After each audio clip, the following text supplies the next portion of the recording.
Is there other ways in which, or if you could explain how elders connect to country and how important country is to elders in aged care? Like, do you see a difference? Do you see that connection to country? Or is it... I think so. Their mood always... mood changes. Yeah, their mood changes when they're out. The lightens. Yeah. We took a group down to Mandurah and did a boat cruise. Oh, nice. Yeah. They really enjoyed it, and you could just see the change in them. Well, I'll still call where I was born my home, like that's a cultural sort of thing. And we go back there on a regular basis. Living in the city now, it's very isolated. My sister lives not far from me, so that's one good thing. We frequently see one another. I like the bush better than the city. Yeah. Grew up in the bush, see? You wish you'd live in the bush, all around the big yarra trees and everything. We have family reunions every 2 years, and we take our families back to country where we come from and show them the sacred sites and tell them the stories.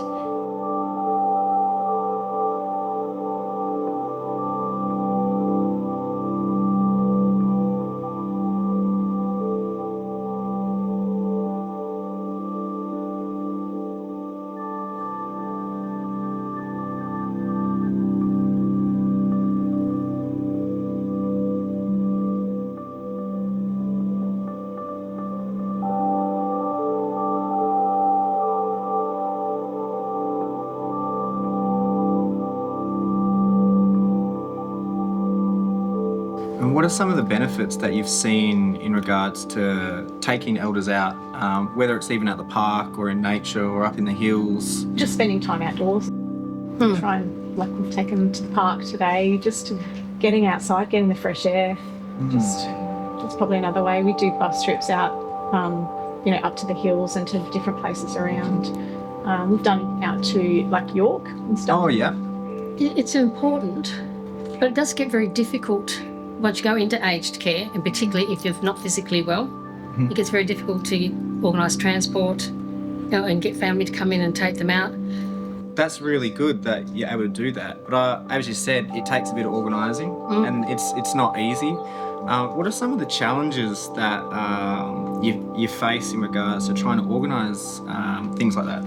Money is a big thing. Yeah. Money? We have a lot of people here that don't have a lot of money. Yeah. Okay.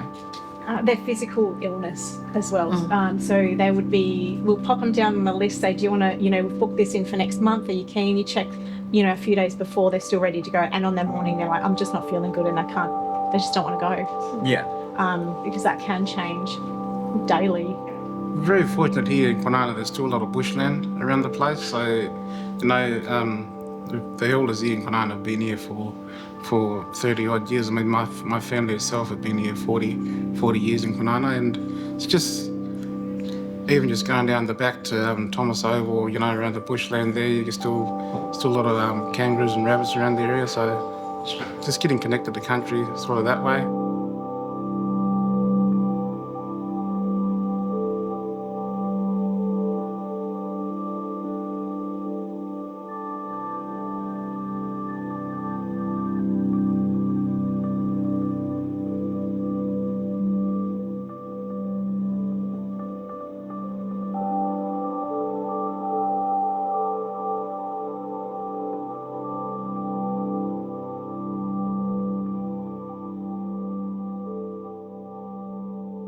Do you think that colonisation has had an impact on how carers are able to connect and care with elders in aged care? There's all different cultural backgrounds here at Windsor Park, and I think in most of the homes, they don't have an understanding of what's happened to the stolen generation, what's happened to Aboriginal people, and why they are the way they are today. And because it's within living memory, it's not like 200 years ago. It's people were being removed back in the 70s. Yeah. We weren't allowed to walk on our land or hunt on our land. All the farmers had it then. When we got put there, we had no water for us. We had to walk to the farmers' property to get water for ourselves. That about a couple of miles away. Took them years to give us one tap for the reserve. There's a couple hundred Noongars living there. We learnt a little bit of language, but because we wasn't allowed to speak it in the towns or in the schools and that, so we didn't practice it. My grandmother, my mum and all her brothers spoke it, but never taught us because we wasn't allowed to speak our language. We was told. That's why my grandmother and them never taught us. Because all knew the Noongar language. And you're not allowed to go to town at night. You had to be out of town before the sun went down. My sisters, older sisters and brothers, wasn't allowed to go to school. And when they did go to school, they went to school at only to a certain level, and there's a lot of information that they, they didn't get to access.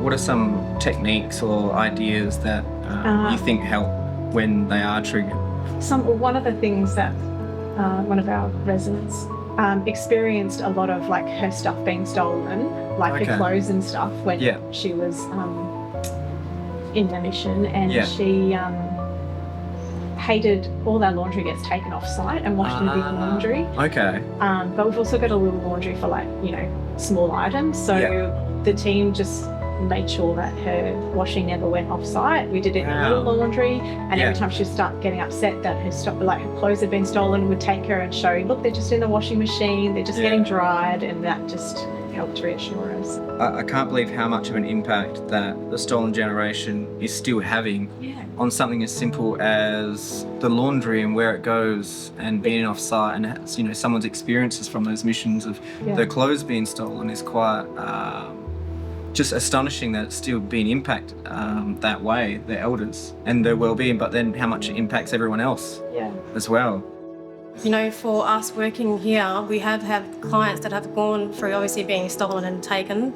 I've had my grandmother who was taken to Sister Caves, so I think just speaking on it and hearing their stories, there's going to be trauma around it, but we need to hear it, and it's okay to let them speak about what's happened to them. So I think it's very important for us to keep it alive and and to ask the very hard and needy questions.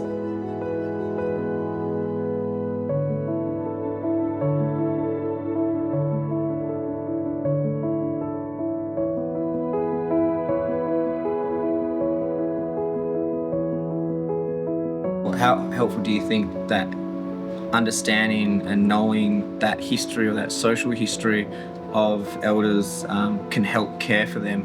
They can get really triggered by things, especially in aged care, where it can seem like an institution, and it takes those people back to being on a mission, or in a mission, and being part of the stolen generation. And so it can bring up a lot, and understanding that, you then know how to address it and support them.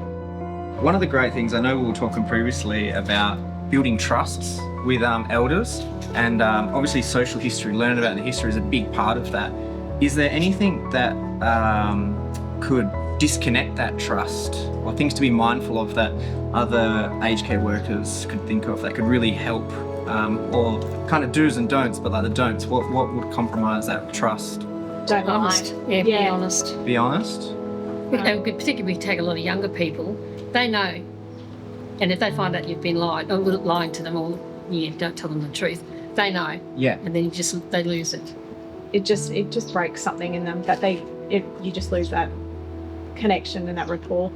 Yeah. How does that impact the relationship or your ability to care for them? Yeah, well, it can be. They might not want to see you again, or have anything to do with you. You have to rebuild. Yeah. Have to rebuild? Yeah. And just be honest. Yeah. Say, oh, look, I stuffed up. I was supposed to call your sister and I didn't. I'm so sorry. And if you can't do something, tell them you can't do it. Yeah. Yeah. Don't be saying, well, I'll see, or I'll find out, because they know. Yeah, I think that's a really good one. owning your mistakes, going, I stuffed up. Look, I'm sorry, like all humans do, and like everyone does in society. It's a sign of respect, an acknowledgement that, you know, like we're not all perfect, but we do make mistakes, and then that creates a connection between you and the residents as well.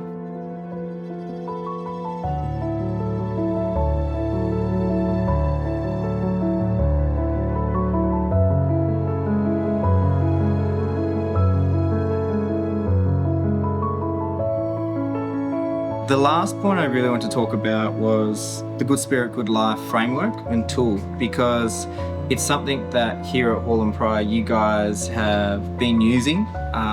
You've received training on as well, and it's something that I believe has been implemented as part of assessments for Indigenous elders living here and coming in. How do you think something like the Good Spirit, Good Life tool and assessment has changed how you work with elders or provide care? Better understanding. And I think you need to be genuine. And even if they do have dementia, I still think there's something there they still know if you're genuinely interested. Yeah. And that's why we don't do it, you know, straight away when they first come in, because we want time to build that relationship, get to know them, kind of build that rapport before they feel comfortable opening up about their life and their culture to you. So we really try and make sure that's kind of established before we do that assessment. Definitely.